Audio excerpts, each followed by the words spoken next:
Hello everyone. Today I'll be discussing about boilers. Now basically when we say boilers, what exactly is this?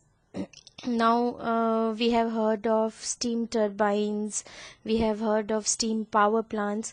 Now what these boilers do is they take water and they heat it up to its saturation temperature where it gets converted into steam, and then this steam is used as a working fluid for different applications.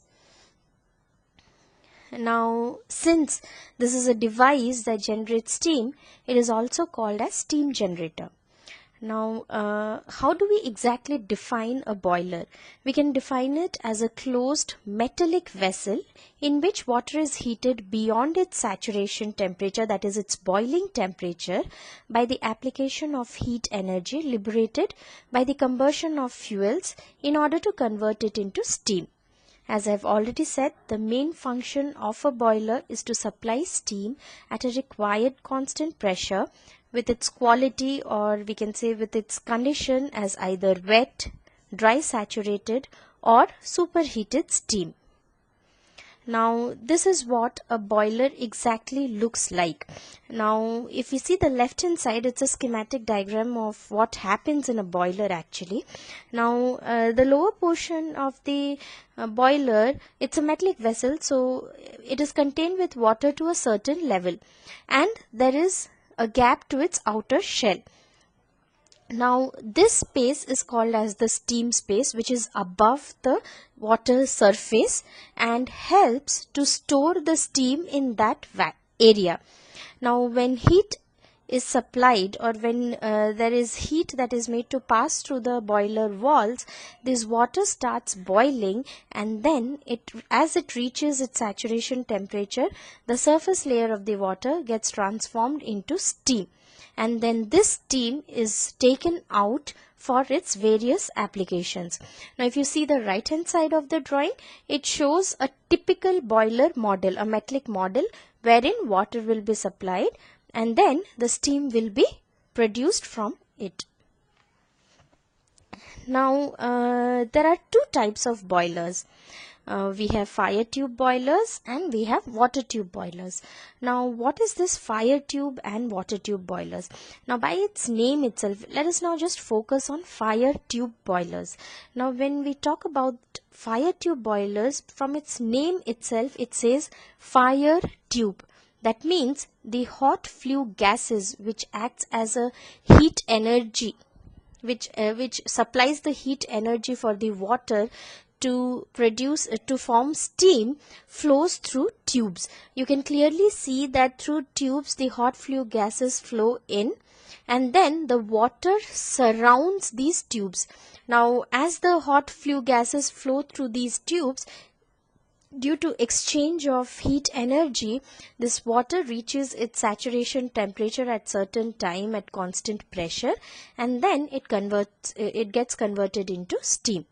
Now when we talk about the water tube boiler, as its name suggests, it is water tube. So water flows inside the tube and the hot flue gases surround the water tubes. Now what happens in this case? As there is heat exchange between the hot flue gases and the water as it reaches a saturation temperature at constant pressure, it gets formed into steam, and then this steam is made to flow out of it, and the hot water is again made to flow outside. Now basically if we see a fire tube and a water tube boiler, it looks like this. Now when we talk about the fire tube boiler, we have a furnace where the water is fuel is burnt, and the gases that are the combust gases or the flue gases flow through the tubes or nest of tubes which are placed inside the water or the vessel which contains the water. Now as the hot flue gases flow through these tubes, there is heat exchange between the hot gases and the water. Now with this continuous supply of heat energy, the temperature, as the temperature of the water reaches its saturation temperature at that constant pressure, there is generation of steam, or there is phase transformation. Now when the phase is getting transferred from water, it gets converted into steam by absorbing the heat energy as its latent heat. Now this steam, as its density is less, moves up to the surface of the water and then above it and occupies the steam space. Now this steam is made to flow out to its application point, and then these hot flue gases are passed through the smokestack to the chimney. Now in case of a water tube boiler, if we see, then we can clearly see over here in this diagram that the tubes, the nest of tubes that are present, contains the water, and the furnace and the hot flue gases surround these water tubes. Now when these hot flue gases surround these water tubes, they provide the heat energy that is required by the water to get converted into steam, because it provides sufficient amount of energy. There is sensible heating, there is latent heat exchange, so there is a continuous amount of heat that gets absorbed from these combust gases or the hot flue gases, and then the water gets converted into steam at its saturation temperature. Now again the same method, as the density of the steam is less, it moves up of the water surface, and then it is made to pass out of the boiler to its application point.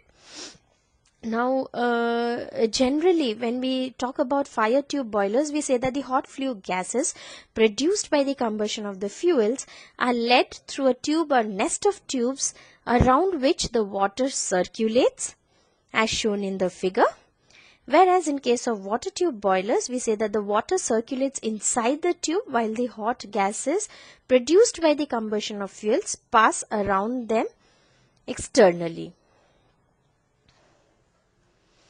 Now coming to the difference between fire tube boiler and water tube boiler, we know from its definition and the working, what we have seen from the figure, that both are opposite to each other. Now how can we say that both are opposite to each other?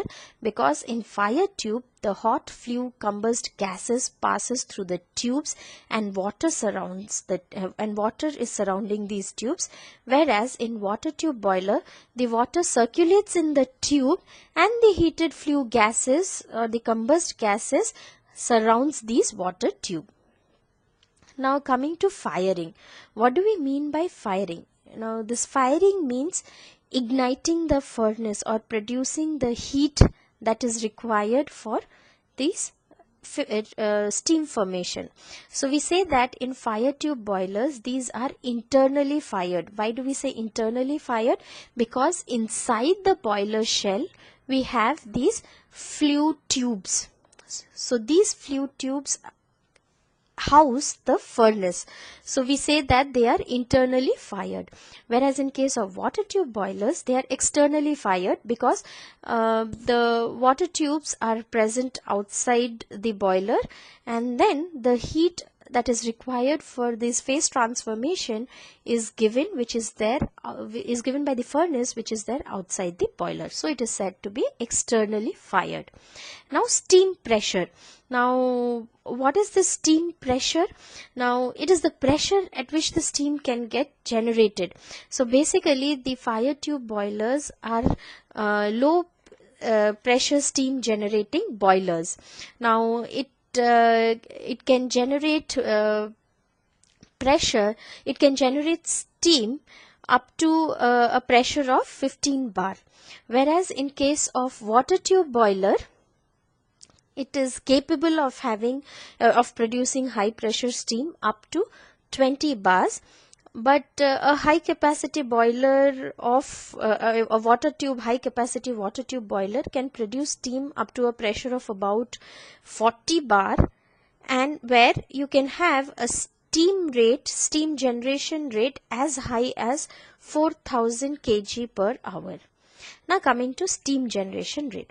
Now what is the steam generation rate? That means it tells about the amount of steam that is generated by these kind of boilers in 1 hour.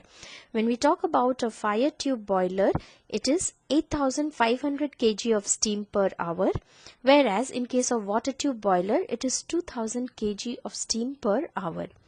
Now coming to the construction, the fire tube boilers are very simple in construction, whereas the water tube boilers are complex as compared to fire tubes. Now the initial cost of fire tube boilers are much lesser than that of the water tube boilers, and since it has a less initial cost incorporated, the reliability is less as compared to water tube boilers. Now next, coming to the maintenance of fire tube boiler is difficult because the cleaning is difficult, but a less skilled operator is required. Whereas in case of a water tube boiler, the cleaning or the maintenance is easy, but a skilled operator is required for this purpose. Now what are the examples of fire tube and water tube boilers? The common example of a fire tube boiler is a Lancashire boiler, and a common example of the water tube boiler is a Babcock and Wilcox boiler. Now, thank you for your attention. I'll be talking about these different types of boilers in the next presentation.